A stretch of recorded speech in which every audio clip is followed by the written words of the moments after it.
everybody, Peter here from the Soviet Influence. You know, as a band, we have decided to take on a bit of a slogan of indie rock for your revolution. And to that end, our music is pretty political. It definitely has a very specific point of view. And today I'm announcing the release of our next record. In January, we're going to bring you Socialism, an introduction. It's kind of a concept record in a sense. It talks a lot about several aspects of socialism and other kinds of governance and social organization that we've seen and our thoughts on those.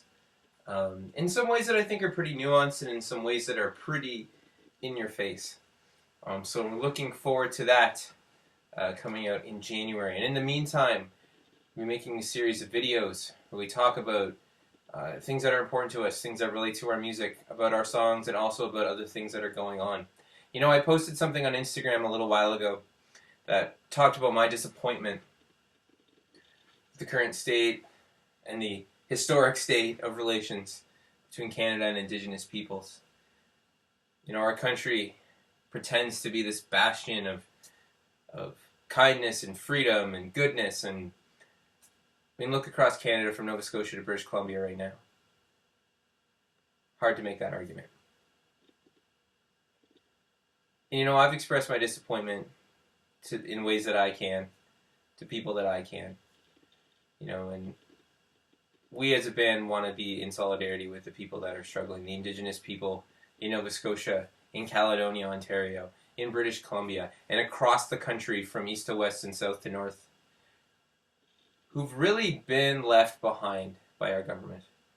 They've been treated as, at best, an afterthought, and more frequently, as an obstacle, and as a group of people to be essentially eliminated or cut out of society if they're not willing to completely conform to a Western, predominantly white vision.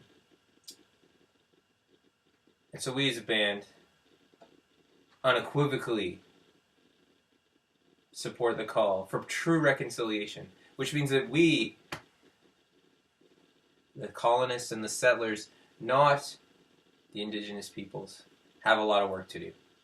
We have a long way to go and a lot that we need to do. You know, from small steps, like being politically active, communicating with your representatives, you know, echoing the Truth and Reconciliation report,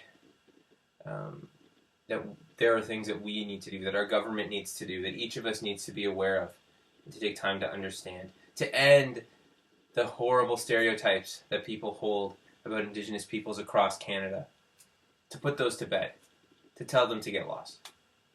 We don't need those stereotypes anymore. They're not true. They were never true.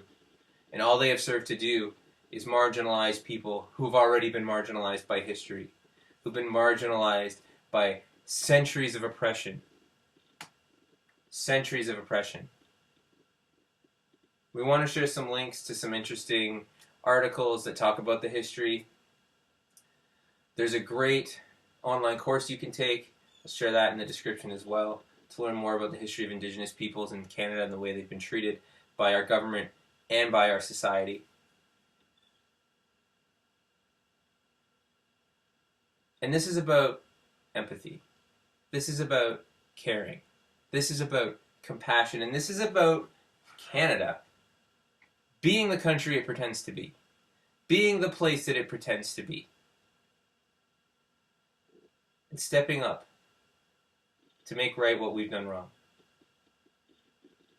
We can make all the excuses we want, but we are the heirs to that heritage. And we need to step up. I'll talk to you again soon.